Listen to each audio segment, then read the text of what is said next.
Global Talks es un espacio donde convergen lo social, económico y cultural. Global Talks, la naturaleza, genialidad y la promoción de los ecosistemas de la clase creativa dominicana. Global Talks, teniendo como protagonista el talento. Global Talks, Omar de la Cruz, Huáscar Jiménez, Harold Vázquez.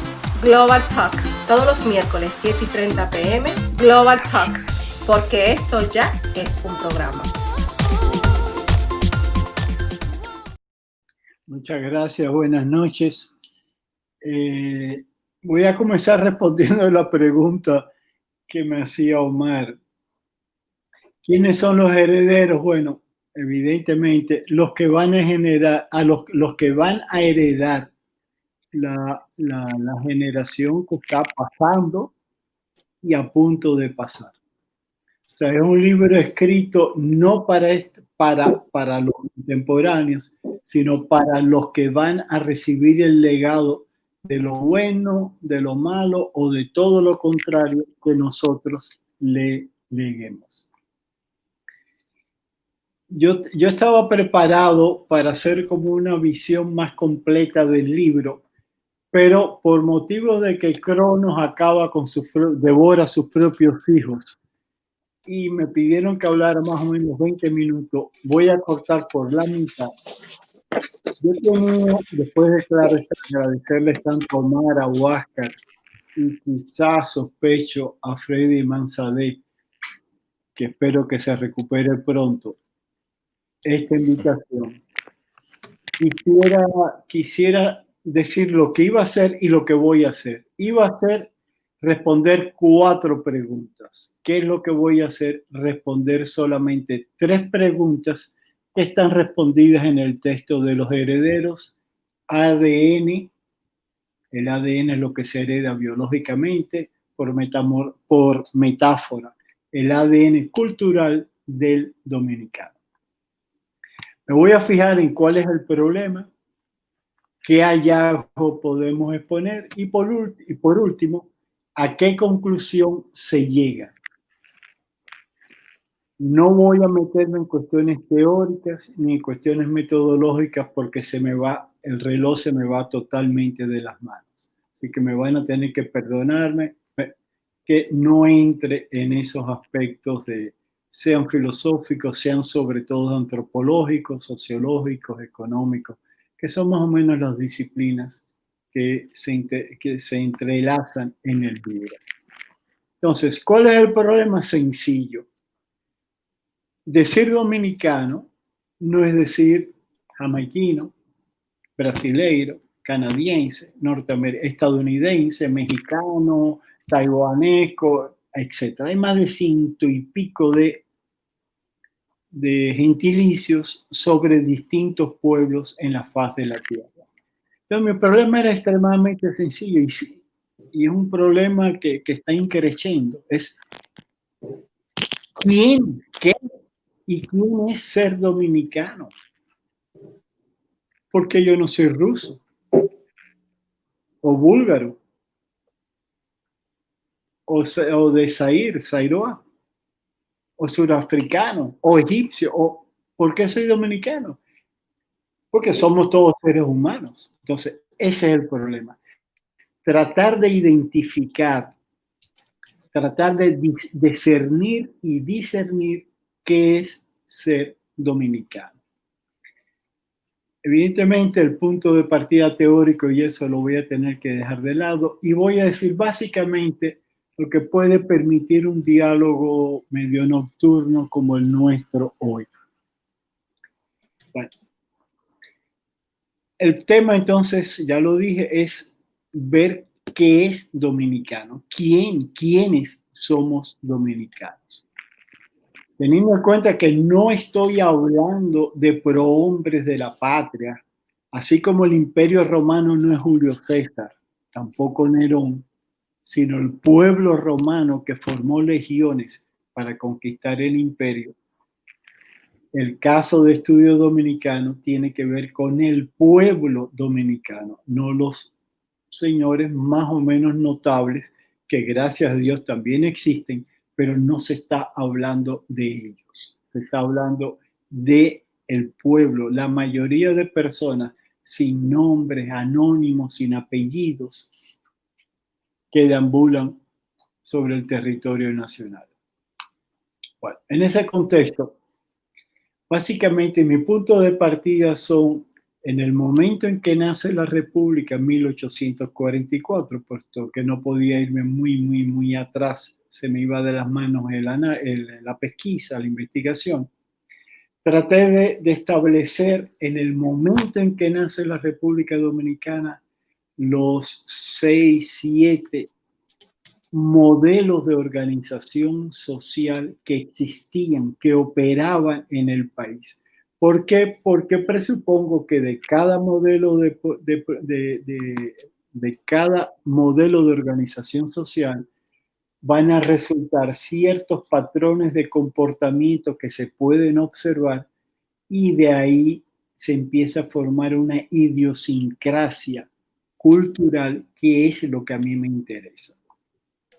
Voy a resumir muy brevemente, como saltando muchísima bibliografía y libros ya escritos al respecto, los seis modelos de organización social del siglo XIX que ya existen al momento del nacer la República, no que existen hoy, que existieron en ese momento y que dan pie a la formación, a la composición social dominicana, es el modelo atero. Voy a empezar por ese, pero se los enumero previamente. El atero, está el maderero, el campesino, el tabacalero, el azucarero, la burocracia civil y militar.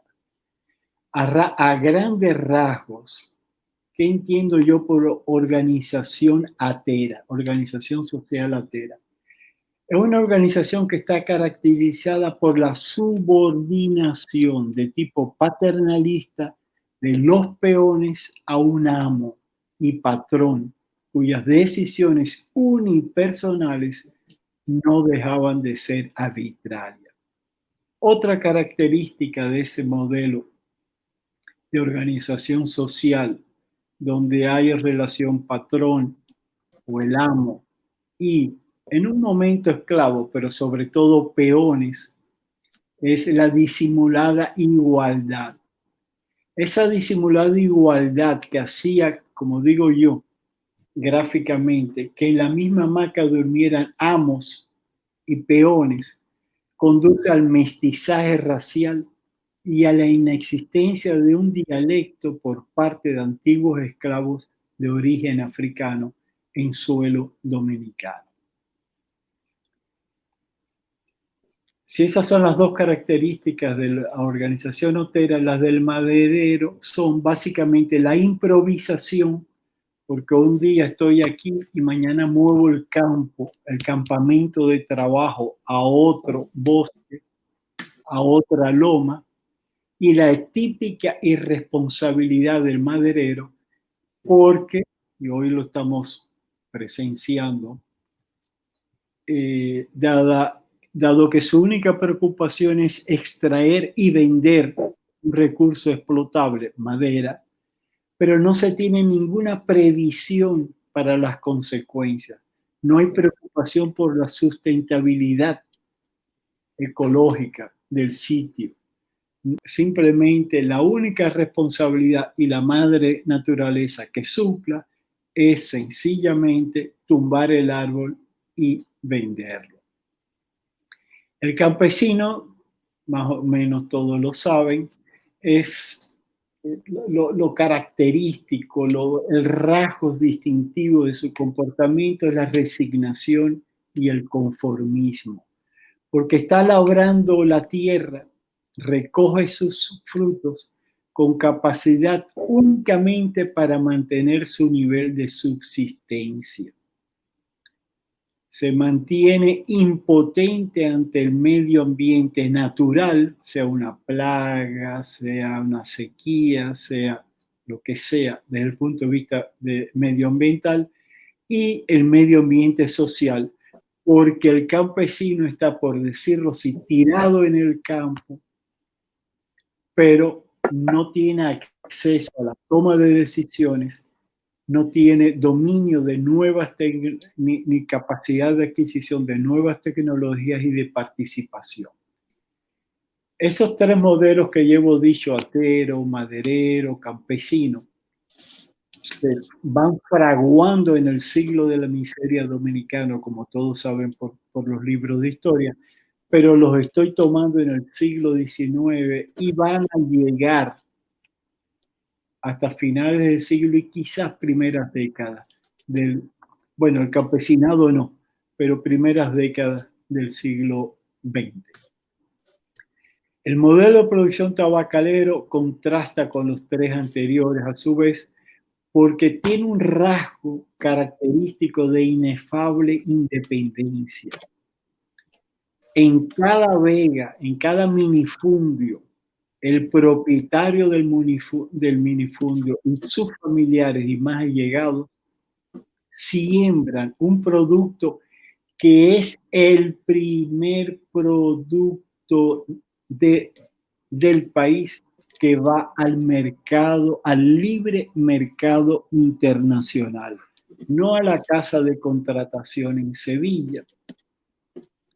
Además, esa independencia la logran estos productores de tabaco porque son ellos los que decidieron sembrar tabaco, los que abrieron un mercado internacional en Alemania particularmente, y lo hicieron todo sin respaldo del Estado, sea inicialmente colonial, pero sobre todo los gobiernos republicanos a partir de 1844.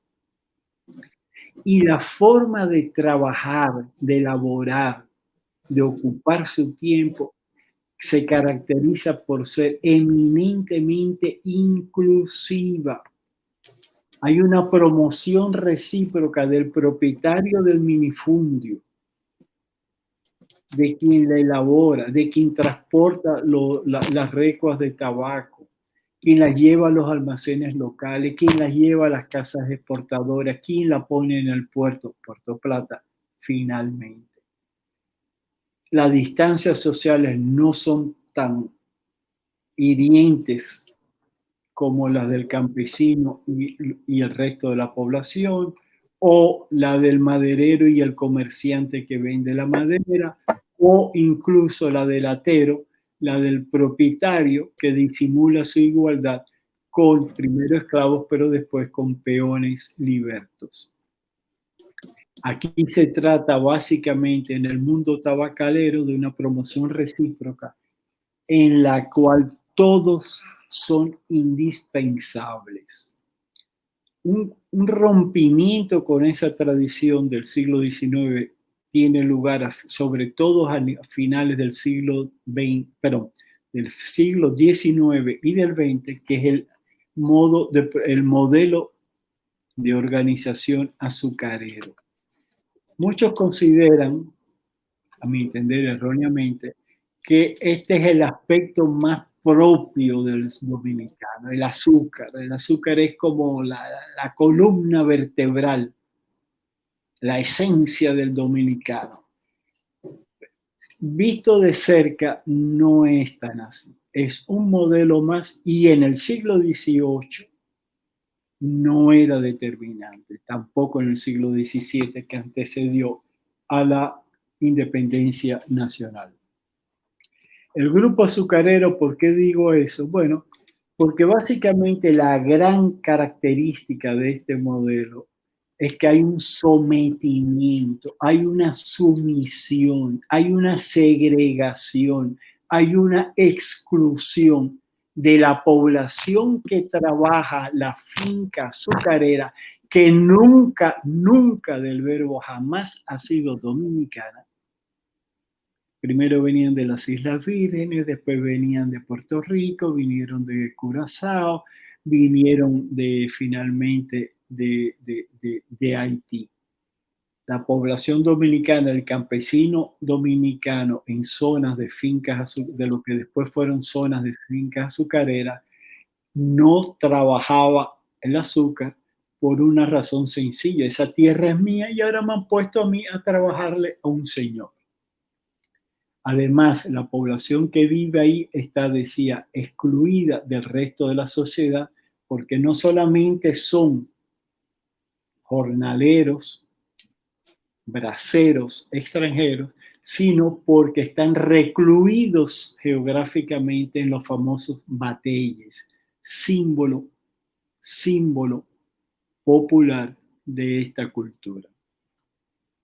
La burocracia civil y militar es aquella a las espaldas de la cual se mantenía la iniciativa de la población, porque recuerden que esta burocracia sencillamente repite los puestos, dificulta y no resuelve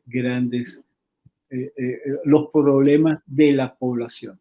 Y por eso es que, para no irme muy lejos en la historia, todavía tenemos, a pesar del gasto de la burocracia civil y militar, básicamente los mismos problemas de electricidad, agua, servicios, etcétera, etcétera, etcétera, en la población dominicana.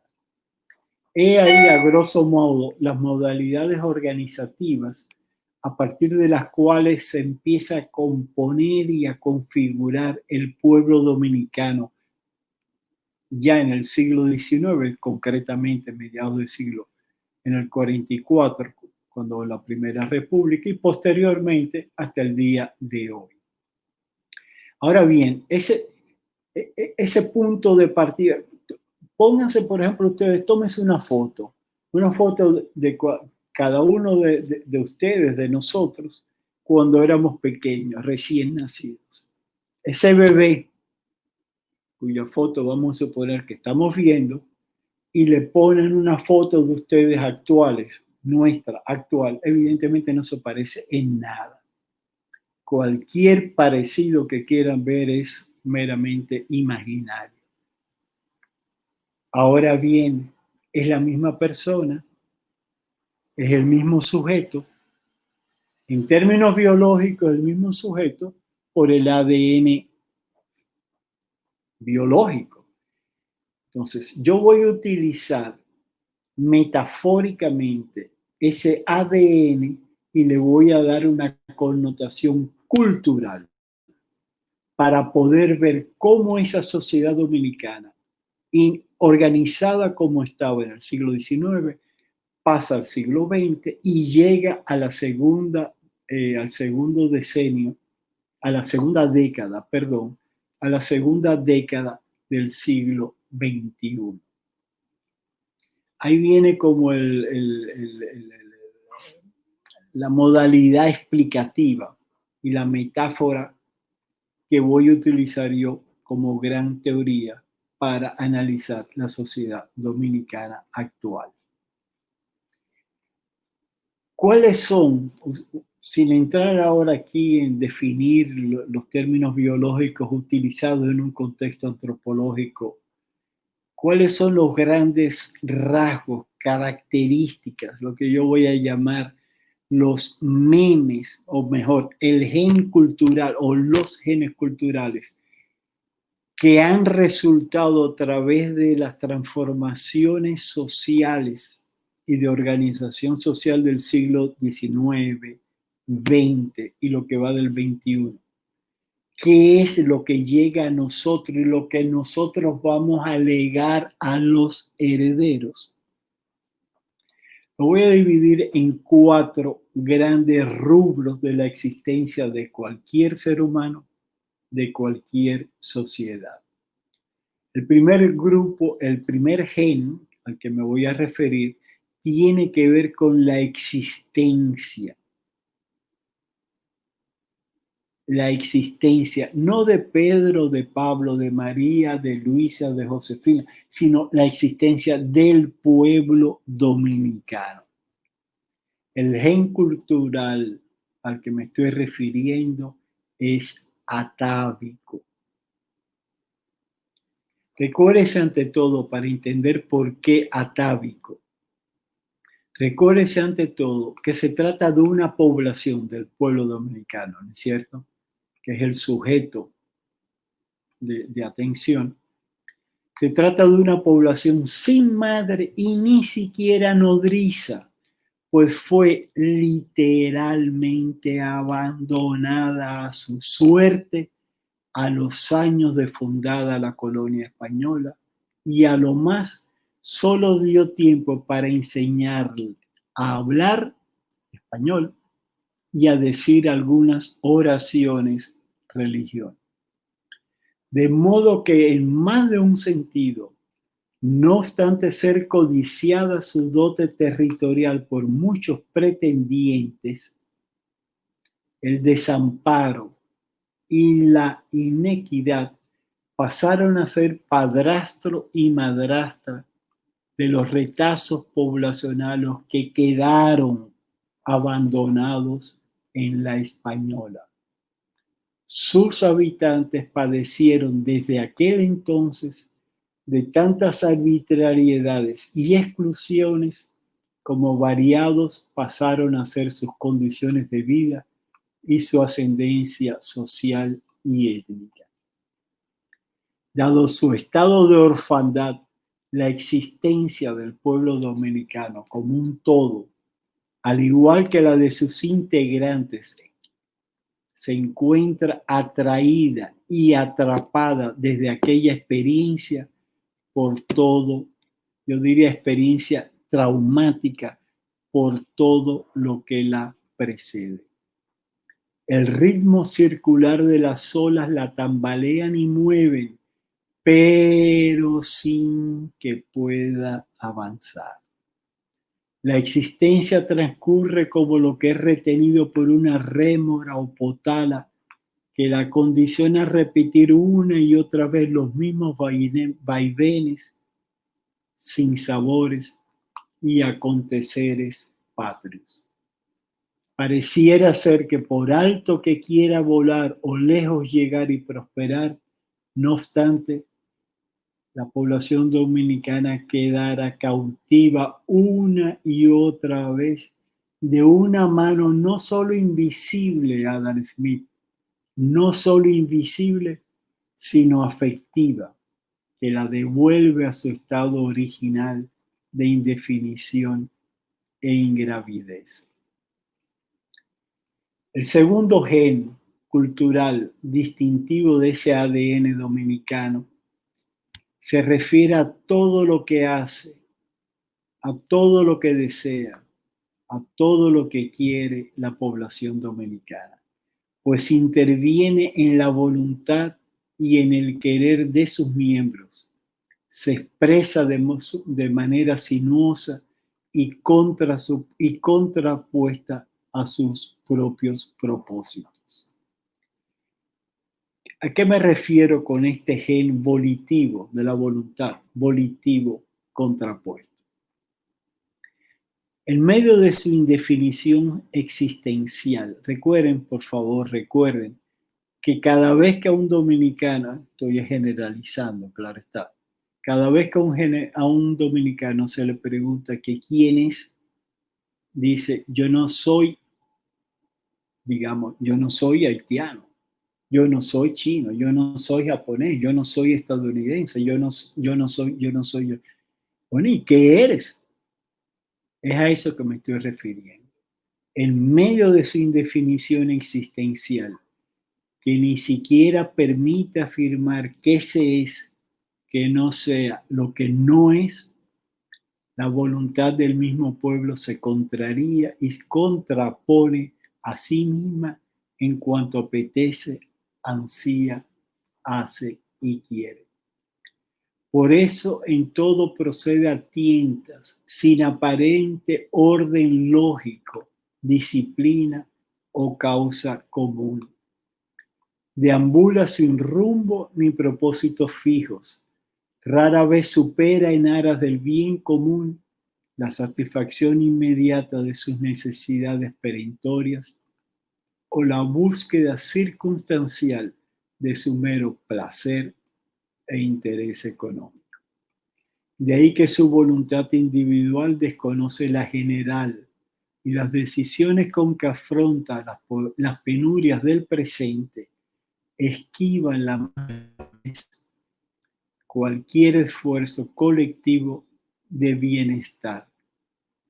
Dado su característico zigzagueo, un día da muestra de ser bravío y heroico, honesto y servicial, pero otros tantos aparece siendo indiferente y dócil, sumiso e incluso desleal. El prócer de hoy, mañana reclama su paga y a veces incluso traiciona la causa de toda una vida. Un tercer gen cultural del ADN del pueblo dominicano se caracteriza por lo paradójico de su relato histórico. ¿A qué me refiero? El pueblo dominicano, o este rasgo, ¿no?, llega a ser tan típico que su realismo no es de corte mágico como el del reino de este mundo Carpentier, sino dramático. No recorre el laberinto de la soledad con los 100 años, sino el laberinto del abandono. Y sus más de 100 años de duración tampoco son de solidarias ocurrencias y creatividad imaginaria, sino de miseria material en medio de una realidad soportada por una población bondadosa y espontánea, desprovisto de legítima autoridad y revestida de sinsabores, desilusiones y tribulaciones. Ese historial atestigua, empero, que el pueblo dominicano labora para permanecer en su patria chica, mas termina siendo expulsado de ella en medio de devastaciones. Es leal a la corona, pero termina cedido a otra. De espaldas siempre al gobierno de Santo Domingo, abre el país contra cal y canto al libre mercado internacional del tabaco y desde sus vegas tabacaleras restaura la república. Pierde su negocio por altanero y marullero y queda excluido del nuevo orden y de la riqueza que generan otros tantos mercados como el azucarero, en contubernio con el poder político del Estado, y consuma finalmente su ciclo reagrupándose nuevamente de manera informal en su propio país. Arrinconado en la patria chica, promueve un archipiélago ocupado por y termina ingenuamente provocando la injusta paz y modernización de una mano tirana. Lucha, vivan las paradojas, ¿no es cierto? Lucha por su república, su democracia, su constitución y sus elecciones, pero lo recompensan con ocupaciones extranjeras, amén de un rosario de émulos de cualquier afortunado predecesor que repita el vuelve y vuelve de la ola del más de lo mismo, tan similar al resignado eterno retorno de lo mismo, cuantas veces dice, ¿dónde está lo mío? Lo ponen a tocarle y bailarle a los señores de este mundo sin que brillen sus ojos ni sus labios embriagados sonrían desde la mesa de los festines. Pero eso sí, no por tanta humillación, olvida ni deja de sembrar afabilidad y esperanzas, aun cuando bien sabe que le toca cosechar desilusiones en la patria o desde los bordes de ella. La última característica, el último gen identitario del pueblo dominicano, se descubre finalmente aunado en su memoria y en su estado de conciencia. ¿A qué me estoy refiriendo? Me estoy refiriendo a la conciencia escéptica del dominicano, la conciencia genérica de esa población que termina reconociéndose de forma escéptica. ¿Por qué? Dado su vertebrado, no invertebrado como en España, dado su vertebrado proceso de construcción social, esa identidad dominicana termina provista de un resultado único y singular, no plural, es lo distintivo, único y singular en la medida en que se conforma reunido a modo de crisol consciente de sí, en el que confluye dicho historial de incongruencias paradójicas, aquella voluntad de ser lo que no se es ni se ha logrado ser, y una existencia cimentada en un pasado único de desamparo, abandono y esfuerzos individuales. En cuanto tal, la conciencia termina siendo escéptica. No tiene por qué ser optimista y carece de tiempo suficiente para descubrirse y regodearse siendo pesimista. Es escéptica, no pesimista, tampoco optimista. Solo cuenta con su desorientación, sin sentido de pertenencia, inseguridad y sobre todo la condición escurridiza que tipifica su credulidad e incredulidad al mismo tiempo. En vivo contraste, por ejemplo, con la conciencia estoica cubana, que al sol de hoy todo lo sigue soportando. O también, a diferencia de la conciencia infeliz del pueblo haitiano, que ya ni espera ni padece, recargada de opresión, desdicha y desdén. O incluso con la traicionada, nostálgica y siempre solitaria conciencia en fuga de cuanta difamación quiera decirse a propósito del pueblo mexicano, la conciencia estoica del dominicano todo lo oye y todo lo duda, todo lo cree y todo lo prejuzga y calla, como dice ese mismo gentío satisfecho en su sabiduría, a según los tiempos, las cosas y quien lo diga. ¿Qué se puede concluir de esa identificación que esconde o que traduce o que representa el gentilicio dominicano de forma singular frente a cualquier otro gentilicio hoy día? La conclusión: el ADN cultural en medio de un mundo en expansión depende de la siguiente columna vertebral. Me explico. Luego de más de 5 siglos de gestación, historia y memoria colectiva, la conciencia dominicana continúa expresando, ya lo dije, lo que ella no es, no haitiana, ni española, ni francesa, ni inglesa, y no lo que ella es y deviene.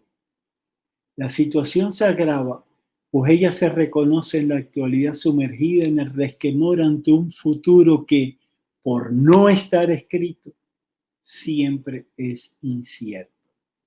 Y por demás, su identidad no acaba de definirse a pesar de los conflictos y dilemas vividos, y tampoco por sus acuerdos, recuerdos, tradiciones, traiciones y relatos.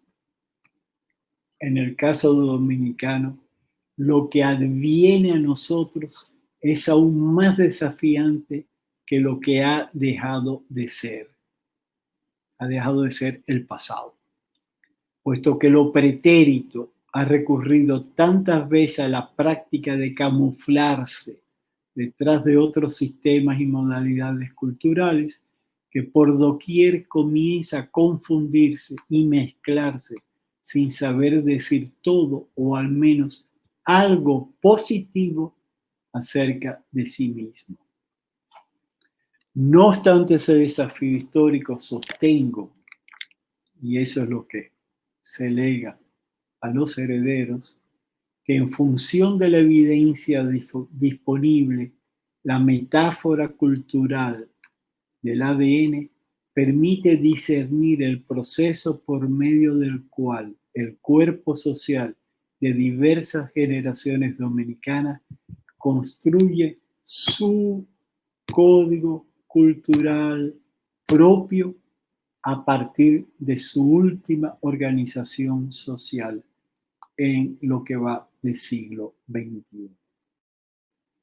Mi concepción y esperanza en lo que a la patria dominicana se refiere descansa en esta columna vertebral de hombres y de mujeres que, enumero 4 aspectos, en esta columna vertebral de hombres y de mujeres que primero despertaron de su sueño colonial un día como contrabandistas abandonados y desalojados en las costas occidentales de la Española.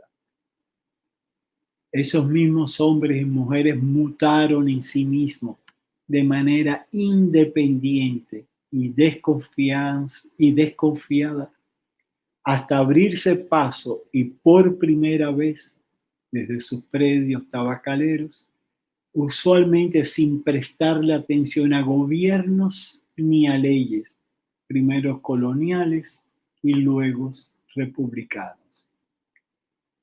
Tercero, restauraron la misma república que finalmente, debido al gen azucarero cruzado con el poder político, le sustrajeron nativos y foráneos. Por ahora, en fase recesiva, excluidos de las grandes riquezas y de la frecuentación de banquetes palaciegos, se ha transformado esa columna de hombres y de mujeres del pueblo dominicano, se ha transformado a sí misma y se refugian en un ámbito de informalidad, economía informal, en un ámbito de informalidad desde el cual labran su progreso y añoran su propio bienestar en y desde fuera del suelo patrio. La consecuencia de todo lo dicho es que dicha columna vertebral constitutiva del pueblo dominicano resulta ser en la actualidad, por razones de su dotación cultural tan individualista, entusiasta y valerosa, como desordenada, bullanguera, indisciplinada e informal. Y paradójicamente al mismo tiempo, no por eso pierde su serenidad, arrojo y empuje, ni oculta su encantadora afabilidad, bonomía, candor, compasión e impávida solidaridad hacia los suyos y con todos los demás. He ahí, y ya voy concluyendo, he ahí, en esa paradoja que resulta de tantas conjunciones, la característica cultural por la que sobresale y se distingue singularmente la dotación cultural del pueblo dominicano de cualquier otra nación en la faz de la tierra. Si como creo la historia universal es como un 100 pies que contara hipotéticamente con 100 pueblos, el ADN cultural de cada uno de ellos hace las veces de una de las patas, una de ellas siendo la dominicana. Y todas ellas, todas las 100 patas del 100 pie, los 100 ADN de los 100 pueblos hipotéticos de la historia universal y todas ellas, incluyendo la dominicana, terminan siendo un miembro único, inconfundible, insustituible, reunido en una sola historia universal, la del género humano, de la cual no nos podemos desprender. Muchísimas gracias y ojalá que me hayan podido seguir y yo responder sus preguntas. Ahora mismo tenemos en todas partes del mundo y creo que ya casi en la luna, hay un dominicano viviendo. Y usted entiende que con el tiempo seremos más reconocidos por nuestra identidad y por lo que hemos hecho a través de la historia. Voy a responderte, pero antes, si me permite, voy a dar un poco más hacia atrás. Porque para responderte tengo que aclarar algo que me di cuenta cuando tú intervenías al principio. Esto es como las flechas de griegas que iban para arriba, ¡pum! Y después terminaban dando los talones de Aquiles, ¿verdad? Entonces me voy a perder, pero voy a aterrizar en el talón de Aquiles. Esa afabilidad dominicana, característica y reconocida, no por mí o por ti o por él por ti y por mí, sino por cualquiera que viene o refugiado o necesitado o de turista. Es producto no de la holgura, de la riqueza, sino de las necesidades, de las penurias. O sea, me perdono una frase del Evangelio, es como la viejita que da de lo que no tiene. Comparte su pobreza y uno dice, pero diablo, el plato de comida al que te refería, no es porque a mí me sobra, entonces vengan, entren todos. No. No coman mucho, no, es que no quedemos todos porque aquí no se multiplican los panes. Entonces,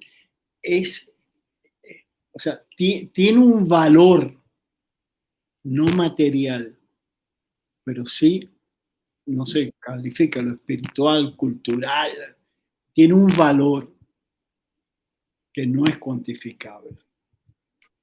Eso es lo decisivo. Eso no quiere decir que no se le caigan los dientes, que no sea feo, que no, todo lo que tú quieras, pero lo que vuelve y vuelve, además del dónde está lo mío, es esa bondad natural del ser dominicano, que a pesar de una historia en términos políticos, formales, de grandes hombres, no sobresale. Hay más riqueza en otros lugares. Bueno, la historia patria lo dice, ¿no? Llegaron, aquí no hay oro, que ahora es que ha aparecido el oro, y salieron corriendo en busca de él. Bueno, entonces, ese es el caldo de cultivo. Yo no me quiero meter en el tema de la marca país, porque eso no es de mi competencia. Y ni siquiera criticado, o sea, no es mi competencia. Y si no sé, mejor reconozco que no sé. Yo sí quiero decir que hay algo que es una metáfora, si ustedes quieren. Así como el ADN, en términos antropológicos, el ADN no ya biológico, antropología física parte de ese ADN biológico. La antropología social y cultural parte, a mi entender, debiera de partir del ADN metafóricamente cultural. Hay una culinaria que a mí me gusta mucho para estudiar el problema, el muy difícil problema migratorio de la República Dominicana, y es el sancocho. En el sancocho tú tienes un caldo de cultivo, ese ADN cultural del dominicano, y tú ahí tiras una pata de pollo, un pedazo de plátano, un pedazo de yuca, Y la yuca, el plátano, y el pollo y el puerco no tienen nada de común. Pero el caldo dominicano los acoge. Lo estoy diciendo con muy mala intención. Lo estoy diciendo con muy mala intención. El caldo dominicano los acoge, el calor, la bondad, la ingenuidad, incluso el escepticismo. Bueno, este me viene a pegar por la espalda, a ayudar. Los acoge y han podido llegar de España, para decir algunos nombres, de España, han podido llegar de Estados Unidos, han podido llegar de Cuba, de Venezuela, Haití, por supuesto, de Siria, de Líbano, de China, de Japón.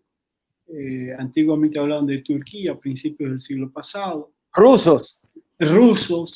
O sea, y el caldo dominicano ahí baila y los pone a bailar a todos al mismo tiempo. Yo puedo seguir siendo, vamos a decir, ruso o chino, que estoy estudiando eso ahora mismo, pero soy dominicano. Aquí no se habla de ruso dominicano o dominicano ruso. Me explico, como en Estados Unidos, ustedes llegan a Estados Unidos, cada sociedad es distinta, no es ni mejor ni peor, es distinta. Pero si usted no tiene 4 características que no voy a mencionar, usted puede tener el pasaporte, pero usted no es de ese sitio. Aquí, en algunos estudios, quizás yo no los conozco bien o no los he entendido bien, pero siempre criticamos nuestro complejo de Guacanagaraí. Es verdad que a veces hay gente bonita y sí, la gente quiere estar al lado del bonito y no del feo. Pero si no hay Guacanagaraí, en ese sentido, me lo estoy pronunciando mal, estoy trabado aquí, porque es que estoy pensando. Guacanagaraix. No, pero lo que digo que estoy como que estoy carburando al mismo, como digo, yo estoy carburando al mismo tiempo que hablo y a mí no me gusta mucho eso. Yo soy un motor diésel que va leyendo. Ahora son eléctricos los carros. No es que carros. nos vendamos como tal, no. El problema es que aquí uno termina aplatanándose en ese gran sancocho que es la cultura dominicana, que es la sociedad dominicana. Eso no quiere decir que seamos todos iguales, eso no quiere decir que todos, que haya... es que ni siquiera somos iguales ante las consecuencias, el régimen de consecuencias de las leyes. O sea, ni respetamos la ley ni la Constitución. Pero hay eso. Hay que decirlo de una forma más elegante porque, por ejemplo, ese sancocho cultural, que es la versión popular de mi ADN cultural, pero eso es, me parece a mí. Yo he tenido por algunas circunstancias difíciles en mi vida que vivir mucho tiempo haciendo maletas y viajando, viviendo no de turista o 2 días aquí, una semana allá, sino largos periodos de mi vida, años enteros, 8 años aquí, 11 años allá. O sea, que más o menos conozco y de ahí viene mi olfato antropológico, o sea, tratar de ver dónde es que estoy. Eso a mí me parece que no es ni estadounidense, ni español, ni cubano, ni venezolano, ni centroamericano, o sea, tico, nica, etcétera, centroamericano, ni brasileño. Por supuesto, no es alemán. Du bist ein Ausländer, ¿no? Tú eres un extranjero. No es belga, a pesar de que se parecen tanto a los dominicanos. Franceses ni por equivocación, español ni por equivocación, y así sucesivamente. Eso es de aquí. No digo que sea exclusivo porque tampoco conozco todo, pero de lo poco que me ha tocado vivir y estudiar, eso es, no. Ese sancocho cultural, esto es de aquí. Aquí lo más próximo a ese sancocho, que es lo que me indujo a mí llegar al sancocho, fue el aplatanarse. Que eso sí se usa mucho aquí. No, pero este está aplatanado. Uno puede ser, por ejemplo, un chino, pero si habla español, está aplatanado, este de aquí. Y no vale la rémora que nosotros, el atavismo histórico que tenemos, no vale para coger ni al propio ni al ajeno. Bueno, no sé si te respondí o no, pero he dicho muchas cosas. Pero claro que sí. Hay una pregunta y ya el tiempo se nos vino arriba. Hay una pregunta que están haciendo por las redes. Me dice, pregúntale, y esta es la última, don Fernando, pregúntale si la parte de buscar ventaja en todo está en nuestro ADN o simplemente es un asunto de educación. Por ejemplo, el no hacer fila al servirse primero. Eso es Hensi Pichardo. Eso es educación familiar. Porque si no lo recibiste en la casa para tener disciplina, es con la mandarria, el Leviatán de Hobbes, ¿verdad? El hombre es un lobo para el hombre, por tanto, tenemos que hacer un contrato, libremente un contrato, y que venga un mano dura, aquí los ha habido en el país, y que diga, esto se hace o no se hace. Pero hay que llegar a eso porque lamentablemente no ha habido educación familiar. Y ese problema de la educación familiar, más que de la educación, la formación familiar es probablemente con el problema de la inmigración ilegal al país, el mayor problema que tiene el país. Si uno tuviera esa formación, no deformación, esa formación familiar, lo demás es por añadidura. Por ejemplo, para no irnos muy lejos, el caso, pero por una sociedad como la japonesa. Ahí tienes un caso donde desde chiquitico te lo hacen miembro de un grupo social y hay que saber que hay límites a tus intereses. Le voy a poner unos cuantos nombres que me vinieron a la mente que estaban vinculados con alguna de esas 6 clases que usted nos comentó. Pedro Santana, Buenaventura Báez, Ramón Cáceres, Horacio Vázquez, Rafael Leonidas Trujillo. Cada uno de esos grandes caudillos estuvo vinculado con una de las clases que usted describió como del ADN del que se deriva la sociedad dominicana. Entonces yo veo que también la sociedad dominicana se ha ido construyendo en base de una lucha de clases, que estos caudillos también, además de sus intereses políticos, estaban defendiendo clases sociales, ¿no? Y quería hacer esa pregunta, si me equivoco o si hay una relación con lo que yo pienso en base a lo que usted nos explicó. Mira, yo decía que no me fijaba o sea, mi sujeto de estudio es el pueblo dominicano. ¿Quién es el pueblo dominicano? Aquel que se reconoce como dominicano y es reconocido como dominicano. Eso lo digo en el libro, no lo dije hoy. Por ejemplo, ¿soy yo miembro del pueblo dominicano? Bueno, si fuera por deseo, por mi reconocimiento, sí lo soy. Pero me reconoce a mí los que se reconocen, ya eso no depende de mí. Entonces, voy a usar un término quizá un poquito al Ortega y Gasset y un poco superficial, pero esa masa humana, o sea, donde tú no sabes quién es Pedro, ni Pablo, ni Chucho, ni Jacinto, ni María, ni Luisa, ni Josefina, ni Altagracia. Entonces, de ahí evidentemente salió Santana, de ahí salió, por supuesto, todos los demás. Pero ellos no son el pueblo dominicano, ese es mi tipo. Ahora, ellos son una clase social, no, esos son personas. Ellos pueden representar los intereses de una clase social.